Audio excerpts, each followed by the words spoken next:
maneno machache ambayo yanaweza yakatufaa na ujumbe ambao tunaweza kuondoka nao. Ndugu zangu, tunatambua ya kwamba amani ndiyo kitu pekee ambacho kimeweza kutufanya sisi Waislamu na ambao sio Waislamu tuliokusanyika katika mkusanyiko huu. Tunatambua ya kwamba mkusanyiko huu umekusanya watu wa madhehebu tofauti na watu wa dini mbalimbali, lakini kilichoweza kutukusanya hapa ni kitu kinaitwa amani. Lakini ukiacha amani ni ule upendo na ushirikiano tuliokuwa nao wa Tanzania katika taifa letu. Ndio maana leo mnaona tumeweza kuchanganyika mahala hapa, Waislamu na wasiokuwa Waislamu. Lakini tumeweza kukutana hapa makabila mbalimbali kwa sababu ya utamaduni wetu wa Tanzania. Kwa hiyo hili ni jambo la kumshukuru Allah subhanahu wa ta'ala, la kumshukuru Mungu sana kwamba Watanzania utamaduni wetu kuwa ni kitu kimoja.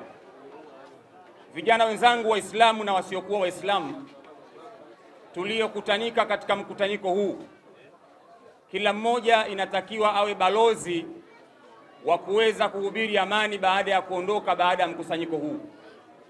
Tunatambua nchi yetu imepita katika misukosuko mingi sana hapa katikati. Lakini sisi kama vijana wa taifa hili tuna wajibu wa kuweza kusimama imara, kuweza kuijenga nchi yetu, kushirikiana na kuweza kutoa sapoti kwa serikali yetu ili kuweza kuifanya nchi iweze kuwa na usawi mzuri. Ndugu zangu vijana wenzangu, sisi kama vijana tuna wajibu mkubwa sana katika kuijenga nchi hii. Ukitazama katika historia, wako vijana wenzetu waliopita ambao waliweza kutoa ujana wao, wakaweza kumaliza ujana wao kwenye kuijenga nchi hii. Ukisoma katika historia, baraza la kwanza la mawaziri katika nchi hii, wengi wao walikuwa ni vijana. Wakina Oscar Kambona, ukiwasoma wakina Tewa Saidi Tewa. Oscar Kambona alikuwa ni waziri wa mambo ya ndani, na wakati anapata uwaziri alikuwa na miaka 33. Alikuwa ni kijana mdogo sana. Lakini ukimsoma Tewa Saidi Tewa, alikuwa ni waziri wa ardhi wa wakati huo, alikuwa na miaka 29. Lakini ukimsoma makamu wa rais wa kwanza katika nchi hii ambaye ni mzee Rashid Mfaume Kawawa, alikuwa na miaka 35. Wakati huo mzee Nyerere alikuwa na miaka 39. Kwa hiyo ukiangalia katika historia, wazee wetu wa miaka hiyo ambao walikuwa ni vijana waliweza kuitengeneza Tanzania katika ushirikiano na kupendana, wakaijenga mpaka leo nchi imefika hapa. Neema tunayoiona leo ya amani na utulivu na kupendana ni matunda ya vijana waliopita miaka iliyopita.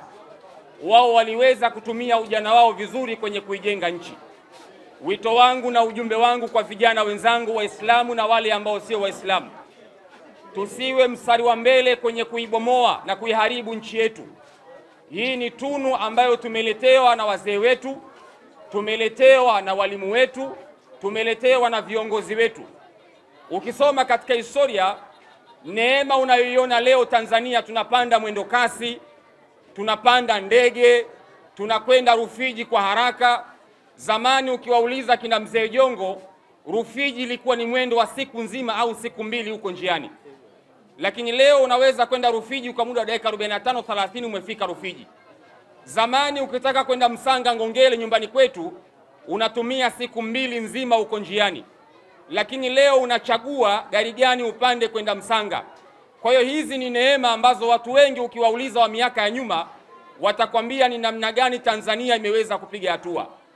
Tusidanganywe vijana wenzangu wa Kiislamu na wale ambao sio wa Kiislamu, tukaambiwa kwamba nchi yetu haina maendeleo. Nikitazama kwa mbali na waona wakina mama mmevaa madela mazuri, mmevaa madashidashi mazuri, mmevaa maabaya. Zamani bibi zetu walikuwa wanavaa kaniki, zilikuwa ndio nguo za thamani na gharama kwa miaka hiyo. Leo ukimletea mtu kaniki mtagombana, atakuona mchawi. Zamani wazee wetu walikuwa wanavaa vitambaa vya sanda. Zamani ilikuwa ukikutwa na sukari kilo 4 unapewa kesi ya uhujumu uchumi. Zamani ilikuwa ukionekana una baiskeli inaonekana wewe ni tajiri.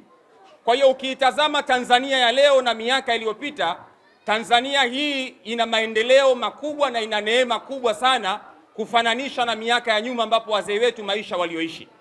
Zamani ilikuwa wazee wanakwenda kupanga foleni kwa ajili ya unga wa njano.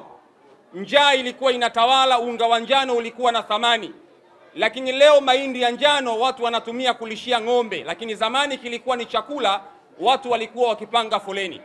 Kwa hiyo kuna maendeleo, tusidanganywe na maneno ya watu mbalimbali wanaokuja kutudanganya kwamba hakuna haki, hakuna maendeleo. Sio jambo la kweli. Yuko mwanafalsafa mmoja aliwahi kusema neno haki linakuja katika mtazamo wa haki, lakini inawezekana nyuma yake kuna watu wanabatili wameificha kwenye neno haki.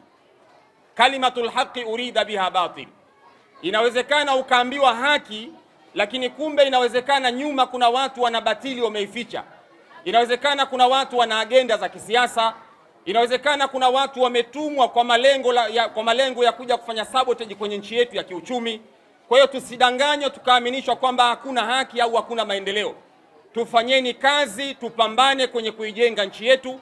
Sisi ndo vijana wa Kitanzania ambao inatakiwa tuweze kusimama imara kwenye kuijenga nchi yetu. Tusiwe mstari wa mbele kwenye kuibomoa nchi yetu, kwa sababu ujana wetu utakuwa hauna athari yoyote. Wazee waliopita, vijana waliopita, athari yao inaonekana. Ndio maana leo mnaiona Tanzania ya amani. Ndio maana mnaona neema zote hizi, kwa sababu kuna watu ujana wao waliutumia kwenye kuijenga nchi hii. Mwisho nimalizie ujumbe wangu kwa vijana wa Kiislamu na msiokuwa Waislamu. Kuna tishio limekuja la tarehe 9. Kuna baadhi ya watu wanahamasisha vijana waingie barabarani kwenda kuandamana. Vijana wenzangu wa Kiislamu na wale ambao sio wa Kiislamu, katika moja ya kitu cha ajabu na cha hatari zaidi, wale ambao wanatuhamasisha sisi kuingia barabarani kwenda kuandamana, kuharibu nchi yetu, kuharibu miundombinu yetu, wao hawapo katika nchi hii. Lakini pia wao hawapo front line, hawapo mstari wa mbele. Wanatuhamasisha sisi tukaharibu nchi yetu, tukaharibu miundombinu yetu, tukaharibu taswira ya nchi yetu kimataifa. Hii ni katika moja ya sabotage kubwa sana tukikubali kuingia kufanya maandamano kwa lengo la kwenda kuharibu nchi yetu. Kila mmoja akitoka hapa awe ni balozi wa kwenda kumwambia mwenzie kwamba sisi kama vijana wa Kitanzania tuna wajibu wa kulinda taifa letu kwa gharama yoyote, na wala haiwezi kuwa wajibu kwa kijana wa Kitanzania kuiharibu nchi yake. Yako mengi yatazungumzwa. Nimegewa dakika 6 niweze kuwasilisha lile ambalo Mwenyezi Mungu amenikadiria kuweza kuliwasilisha. Ujumbe wangu kwenu kama vijana wa Kitanzania, tusishikwe masikio. Kila mmoja atambue kwamba hii ni neema, na kila mwenye neema anahusudiwa. Hakuna anayependa kuiona Tanzania ipo katika mtazamo huu.